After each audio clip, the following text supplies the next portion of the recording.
So this video is for all my transitioners. I will give you tips on how to have a successful transition. But before that, I do want to mention that I did not do a long-term transition. I only transitioned for 8 months before I decided to do the big chop. I think that the very first step into transitioning is understanding why you want to go back to your natural hair. Have a reason, and make sure that that reason isn't because of someone else's hair. I think we get caught up in what someone else's hair looks like, what it can do, and so we have these expectations for our own self and for our hair once we do achieve being fully natural.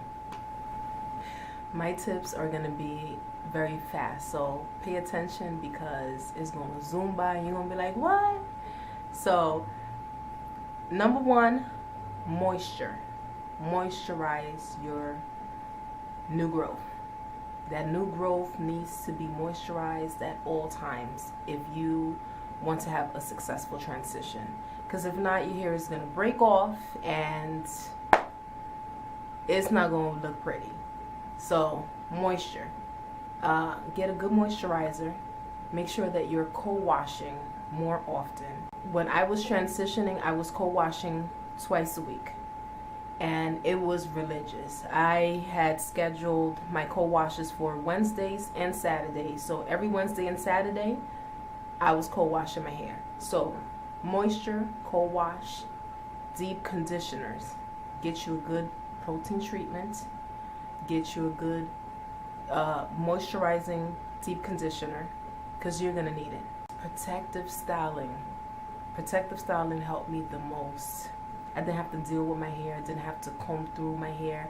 I didn't have to pay attention to the new growth versus the thin, relaxed ends. Didn't care about it. I was usually keeping my hair in a bun. So it was a very simple and non-creative protective style, but that's what worked for me, and that's what I rocked the most.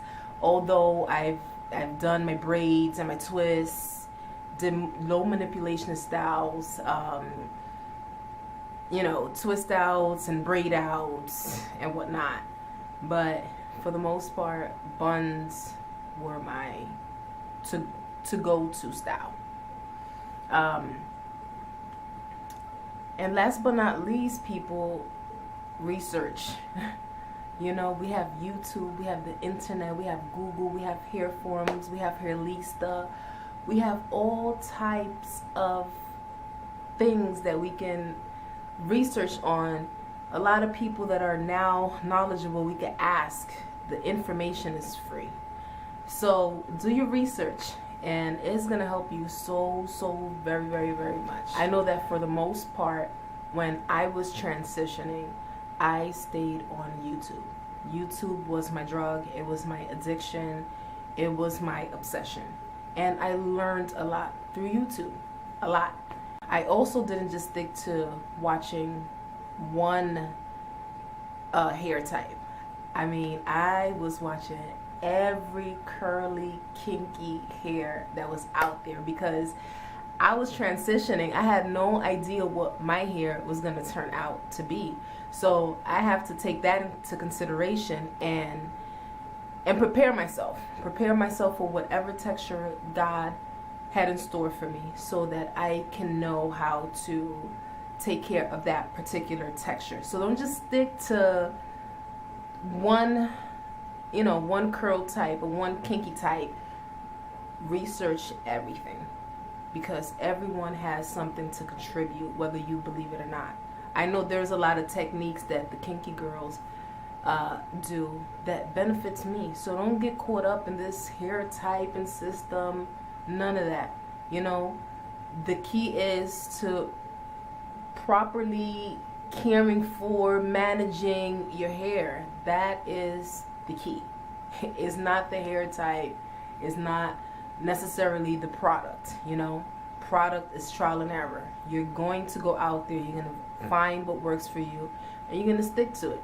So this wasn't really, I guess, tips. I'm just like letting you guys know what worked for me. So one more time, moisture, whether it be a moisturizer for every day, cold washing, get a good moisturizing deep conditioner.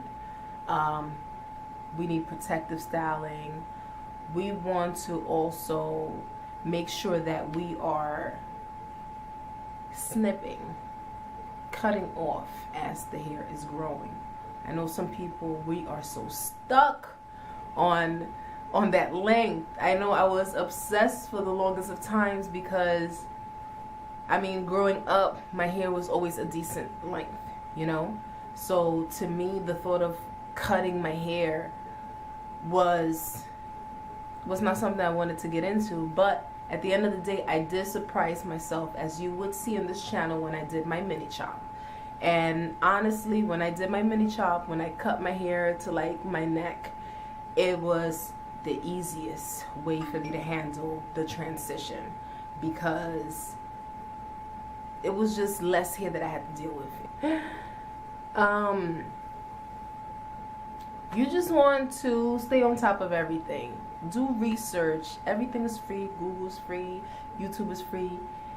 Everything is out there for you. There should be no excuse. And another good thing that I did when I was transitioning was documenting, whether it was on my blog or in my journal. I had a hair diary. Every time that, let's say, I cold washed or I did something that I felt like was important for me to document, I was documenting it.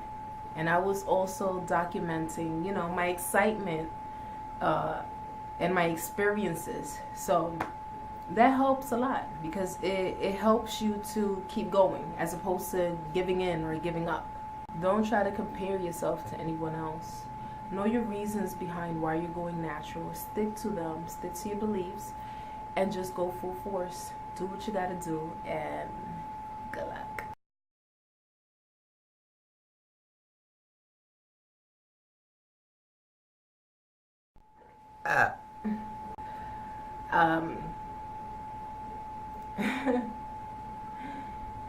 And again,